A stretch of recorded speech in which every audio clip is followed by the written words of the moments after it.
আসসালামু আলাইকুম, স্বাগত জানাচ্ছি আজকের বিশ্বে। আমি মিমাক তাজরিন। ইরানের অভ্যন্তরে চলমান নজিরবিহীন বিক্ষোভ এবং সে বিক্ষোভ দমনে তেহরানের কঠোর অবস্থান মধ্যপ্রাচ্যকে নতুন এক যুদ্ধ ঝুঁকির মুখে ঠেলে দিয়েছে।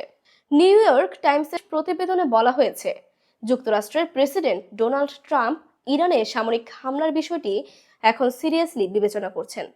যদিও এখনো চূড়ান্ত সিদ্ধান্ত হয়নি, তবে হোয়াইট হাউসের আলোচনার গতি ও গভীরতা ইঙ্গিত দিচ্ছে যে কোনো সময় পরিস্থিতি ভয়াবহ মোড় নিতে পারে।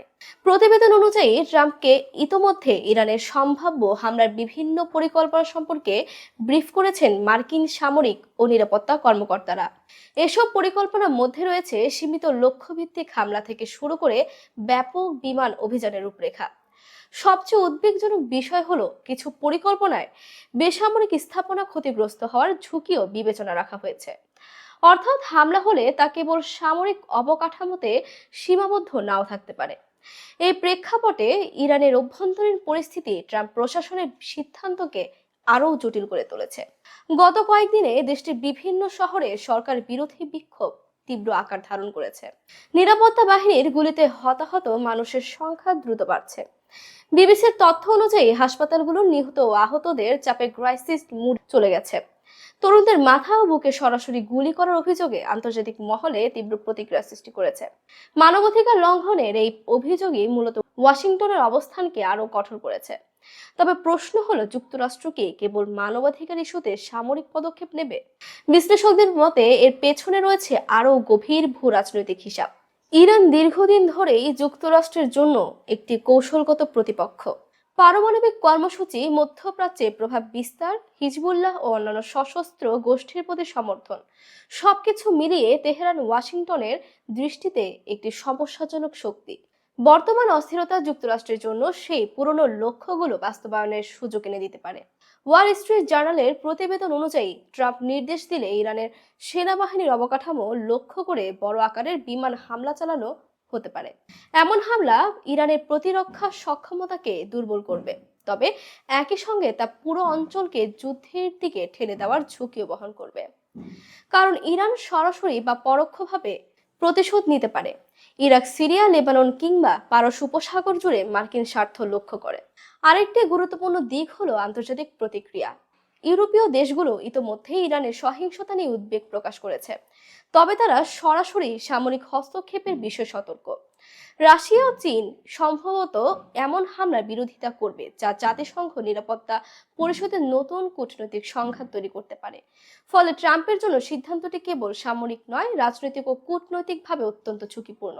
সব মিলিয়ে ইরানে যে কোনো সময় মার্কিন হামলার আশঙ্কা এখন আর কল্পনা নয়, বরং বাস্তবতা। ট্রাম্পের সিরিয়াসলি ভাবা মানেই হলো ওয়াশিংটন বিকল্পগুলোকে কাগজে কলমে সীমাবদ্ধ রাখছে না।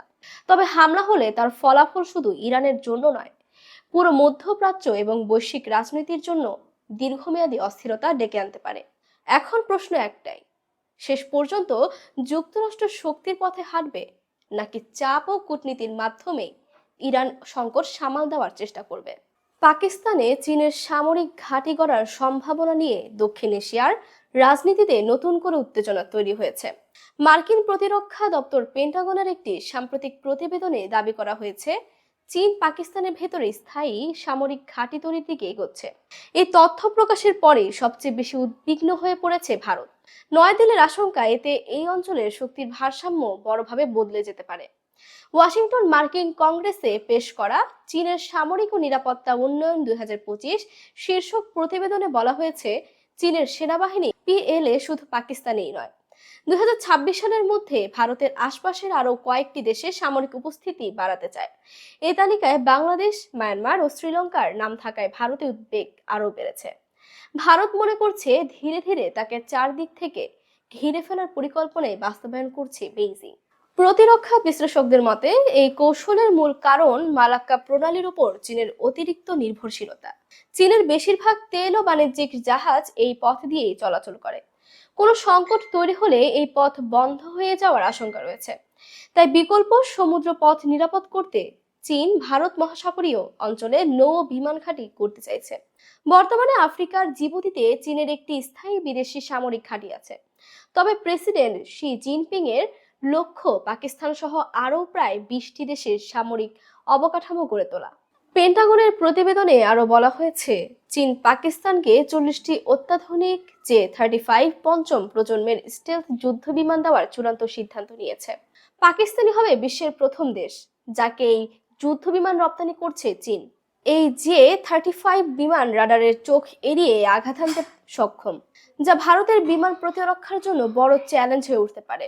এই পরিস্থিতিতে শুধু ভারত নয়, যুক্তরাষ্ট্রও অস্বস্তিতে রয়েছে।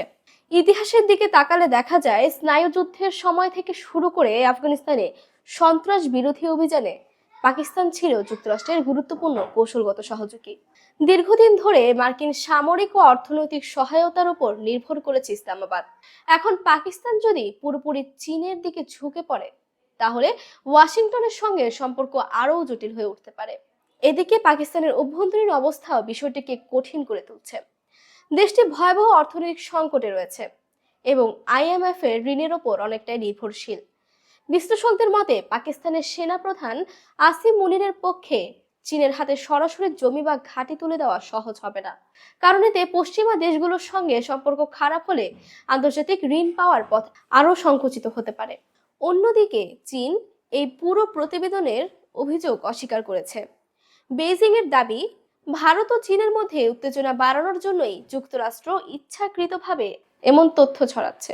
তবে কূটনৈতিক মহলের ধারণা, ভারত মহাসাগরীয় অঞ্চলে ভারতের প্রভাব কমাতে এবং চারপাশ থেকে চাপ তৈরি করতেই চীনের এই পদক্ষেপ। তাই বিষয়টিকে হালকাভাবে দেখছে না নয়াদিল্লি। সাউথ ব্লক থেকে পুরো পরিস্থিতির ওপর কড়া নজর রাখা হচ্ছে, কারণ এই ঘটনা প্রবাহ ভবিষ্যতে দক্ষিণ এশিয়ার নিরাপত্তা চিত্রই বদলে দিতে পারে।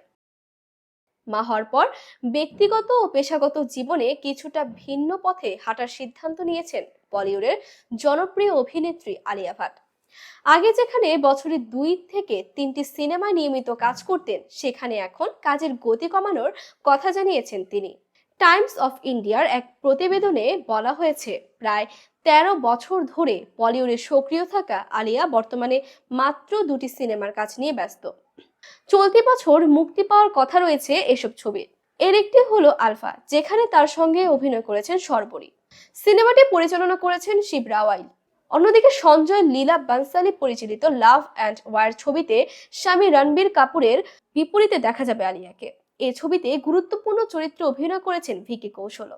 সাক্ষাৎকারে আলিয়া জানান, মা হওয়ার পর তার কাজের ধরন ও গতিতে স্বাভাবিকভাবেই পরিবর্তন এসেছে।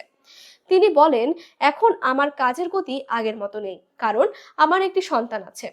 আগে একসঙ্গে 2-3টি সিনেমায় কাজ করাটা খুব স্বাভাবিক মনে হতো, কিন্তু মা হওয়ার পর জীবন অনেকটাই ধীর হয়ে গেছে, আর আমি সেই পরিবর্তনটা মেনে নিয়েছি।